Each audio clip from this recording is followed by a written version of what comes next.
All right, weekenders. Neil and I are up early this morning because we are going to win the damn weekend with some chuck roast tacos. The star of the show is going to be the hardcore carnivore Tex-Mex. When you do this at home, you can use any chili seasoning, chili rub, Tex-Mex or Mexican style rub that you want to use for yours.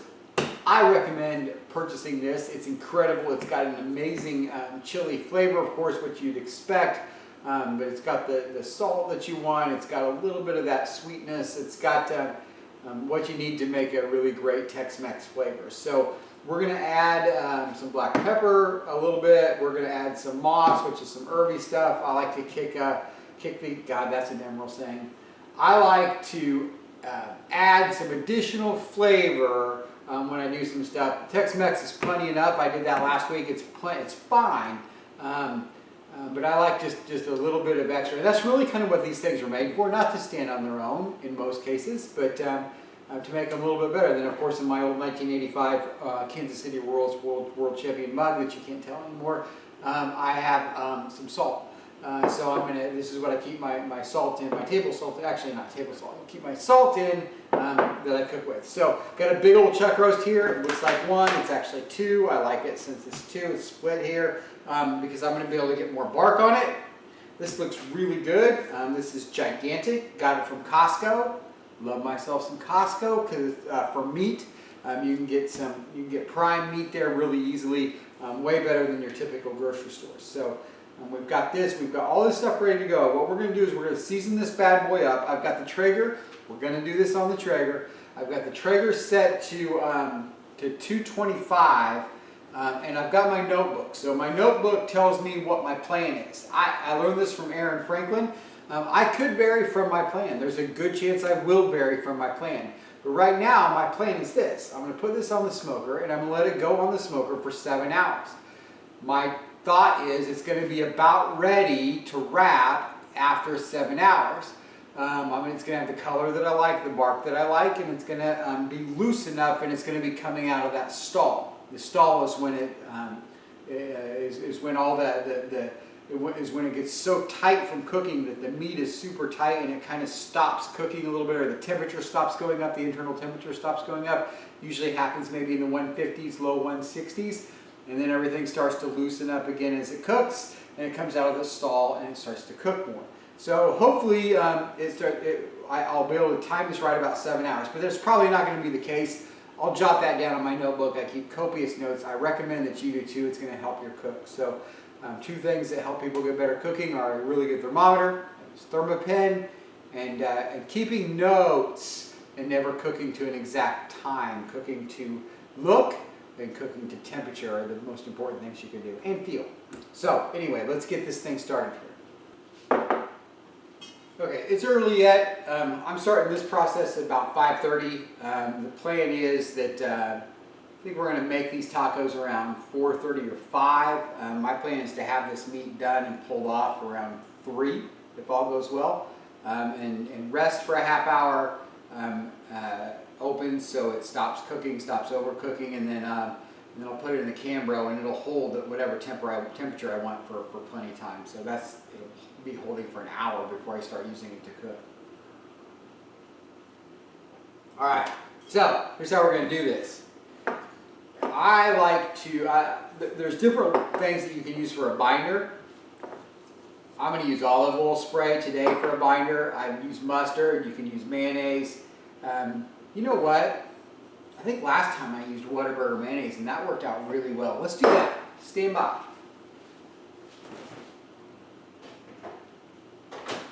If we're going to use just straight yellow mayonnaise, right? Just straight yellow mayonnaise. Whataburger mayonnaise. Whataburger anything. Whataburger ketchup if you're going to have ketchup. Spicy ketchup if you like spicy ketchup. But Whataburger mustard. Whataburger mustard. Alright, so I'm going to keep one hand clean because it's going to be my shaker application hand. I'm going to keep one hand's dirty.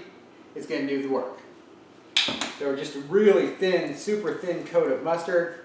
We don't need too much here because the flavor of this is going to go away. Right? It's just a binder. Just a bite.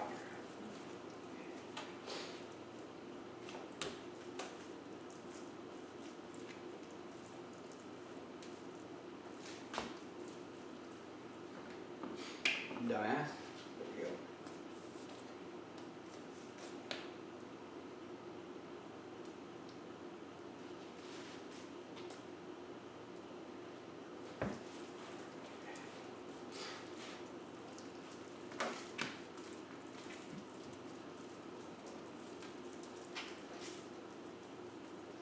And I really want this rub to stick everywhere. Now, notice I did not trim this meat at all because it is, because I'm gonna hand pull it, right? So I'm gonna pull out all the crap parts.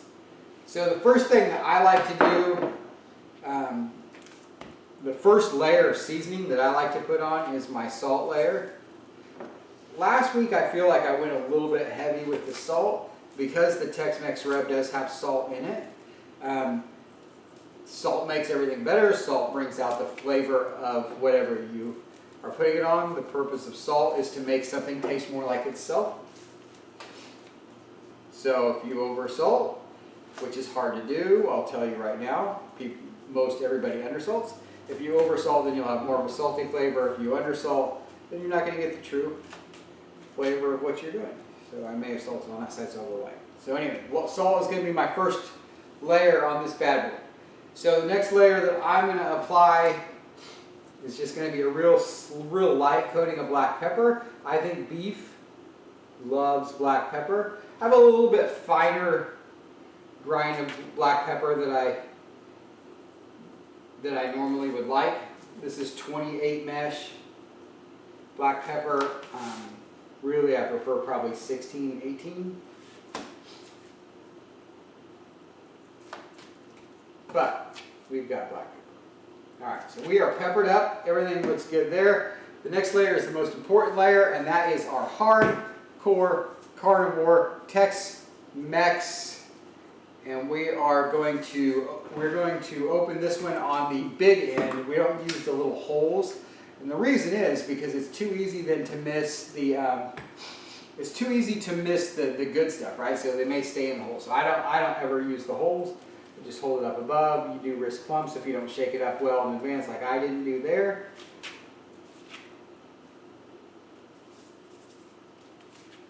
Redistribute some of those spices that are in there every once in a while. Like this smaller chuck roast, I'm going to get a lot of meat and I'm going to get a lot of bark off of both of these. And being smaller, it's going to cook a little bit faster, which I dig.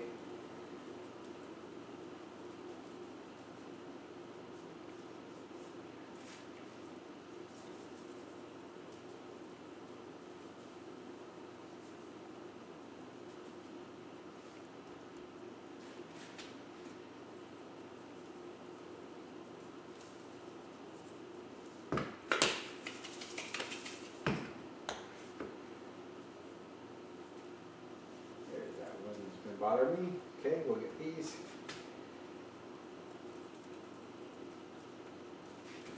All right.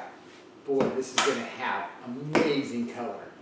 Same thing with the moss. Moss is kind of garlic forward, which I like about it. It's got the herbs in it that I want. I use the big end again because this is chunkier. So I want to get more of that chunky stuff out. And since it's flakier and chunkier, and now it's going on towards the end, I feel like it's going to need to be set in. I could probably pat it in. But there's nothing wrong with adding a little bit of oil to your cook at all. It's going to be a protectant in some cases. So I'm going to add a little bit of olive oil there.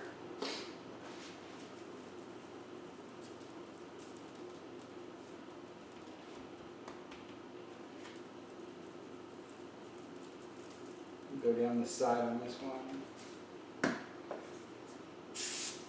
Sometimes you want to aim it at the meat versus just at your arm. Usually it helps get better coverage.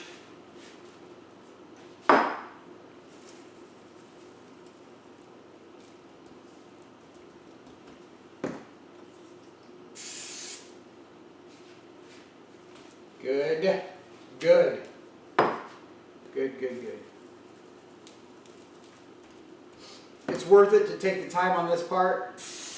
You're building good bark here. Don't get in a hurry. If you're in a hurry to cook barbecue, you're doing it wrong. This is fun. Barbecue should be slow and easy, slow you down. Should be comforting. This is a damn work of art. Look at these. They're going to go on the smoker now. I think I got everything I want on there. These bad boys are going to go on the smoker. And like I said, maybe 7 hours. Now, it may be shorter. I'm probably going to check them in about 3 hours. Take a look, see what's happening with these edges. See this little this edge down here? It's going to start getting crispy, depending on where it's at in the smoker. This is going to get crispy. I could have cut these things off, but instead I'm going to leave them on, and I'm going to spritz this. Some of these edges will start getting crispy on the smoke on the Traeger, right? So I'm going to come out and spritz them with a little vinegar. But I'm going to start that spritzing process in about 3 hours. Then I'm going to spritz about every hour after that. And what that's going to allow me to do is keep watching this watching the bark form, watching to see where it's at in the stall. Probably not going to worry about taking its temp at all. I'm just going to watch and do the whole thing on appearance at that section. But I am going to spritz. They say that looking isn't cooking, right? So it's going to sit in that chamber of smoke for a good 3 hours. And it's going to get good smoke on it in that 3 hours.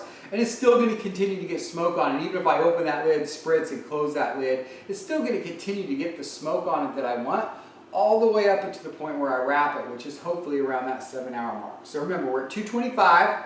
We've got this thing seasoned up the way that we like it. You don't have to do it like this. If you want to just do a chili rub that you make on your own, great. If you want to do chili and cumin and salt and black pepper and a little bit of sugar, that's a great rub, right? So do 1 to 1 to 1 to 1 on all that, or 1 part salt and then a half a part all the others that you want. That's going to be a great rub. So you don't have to do what I did. You don't have to add the moss or the herby stuff, but Spiceology makes some great stuff. Hardcore Carnivore makes great stuff, better than I can make, so that's why I use theirs. So anyway, this is sitting here a little bit. It's coming up to temp. I'm going to go put it on the smoker. Or this, I want to get closer to room temp. So once it gets there, I'm going to put it on the smoker, and we're going to go for 7 hours. 3 hours, I'll show you the spritzing. Okay, these have tremendous color already. They've been on for 3 hours, so I opened it up to spritz. I'm filming with my right hand, so I'm going to try to spritz with my left. I'm not going to be very good at this, but really what I'm trying to do is I don't have it on a spray. I have it very direct because I don't want to spritz the whole thing down. This is just vinegar. I just want to get the parts that look, geez, that was horrible. I just want to get the parts that look like they're drying out, right? And just keep a little bit of moisture on them. That's it. I don't need to do the whole thing. So I think we're good there. I'm going to probably spritz around that other edge when I turn the camera off, but that's it. Just spritz the edges. We're good. Okay, so you remember how I told you that every cook is different and take notes and it's going to adjust and nothing's ever going to be the same? I'm sure you do, because for me that was like hours ago that I said that, but for you on this clip it's probably just a couple of minutes. Anyway, where I plan on these things being on there for 7 hours, it's been 6 hours. They have the color that I like. I'll show you in a second. And they've come out of their stall. And if you're wondering, if you're curious what the temperature is, it's about 165-ish on these. So we're going to wrap them. I'm actually going to wrap them together. I'm going to try that. I'm going to try to wrap them together onto one in one wrap, in one package. Now that we've got the smoke and I've got the bark that I like all the way around, I'm not so much worried about them being separated and getting additional bark. So we're going to wrap them. I have 2 long pieces of butcher paper spread out here. I'm going to, since this is really the last little bit of moisture that they're going to get, I'm just going to put a little bit of that down. vinegar, and then I'm going to put just a smidge more of the seasoning, just because I want to. I don't think it's going to make that much of a difference. So, great color, right? I absolutely love the color of these, where they're at right now. So I want them to be close together. I don't want to have a lot of extra gap here because I don't want this to steam. So, take these gloves off so I can get a good wrap in.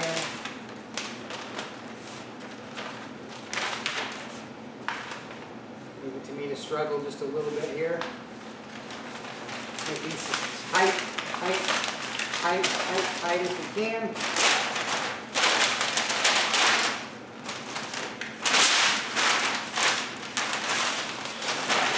That was extra.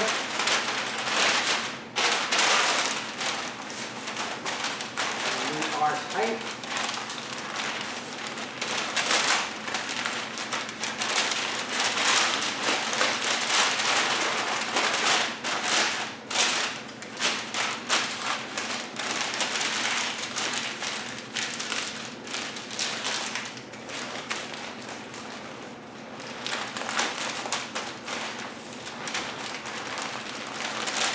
There we go. We are good. So this is wrapped good. It's a weird shape, so when I put this on, I'm gonna tuck everything in super tight. Pull that under. I'm gonna put everything super tight. I'm gonna turn the temperature up. Last time I turned it up to 280 to finish it off. I've got a little bit more time today, so especially since I'm an hour early. So I'm gonna turn it up to probably 250 on this one, and I'll check it likely in a couple hours. It's been going for 6 hours now. I'll check it in about 2 hours, see where we're at, check it by feel, see if it's ready to pull apart. That's really what you look for on this. So take the temperature up to 250, put it back on, really let it go for a couple hours, and then we'll start checking it. So that's it. Okay, it's that magical time where we look and see what our results are. So this is always nerve-wracking for me, no matter how long I've been doing it. So let's get into it. Let's see what we got and then start tearing this apart. I love this. When your paper looks like that, man, that's just wet meat goodness right there. It's a good first sign. It's a good second sign. It's coming apart on me. That's good. That's really good. Alright, so we are going to be in good shape here. Let's just put this over here, out of the way, and let's get to shredding this stuff up. Oh my goodness, yeah. So see how easy this shreds. This is rendered out just the way we want it. Super moist. You can see how wet my gloves are. That big thick cartilage piece down the middle rendered out pretty good. That's always difficult. So I'm just pulling out some of that didn't, because I don't want to make tacos out of that. Nobody wants that. So we're just going to keep shredding this up, and then here in a little bit I will show you how we assemble these tacos. So there was a lot going on in the background here, so I'm just going to do a voiceover on the actual assembly here. We used the Carmelo tortillas from a company in Lawrence. These were duck fat tortillas. They were delicious. Had the meat, just warmed it up a little bit there on the cast iron griddle that we had. Add a little bit of aged cheddar cheese. We had some salsa, some homemade salsa that we had made that we put on here as well. And then really we topped it. We had some, I made some onions that were vinegar type onions. What am I looking for? Pickled onions. That's the word I'm looking for. And then we also had just some red onions and some cilantro, some sour cream that we finished these things off with as people chose. So that was the finished product. So like and subscribe for more like this. Thanks, y'all.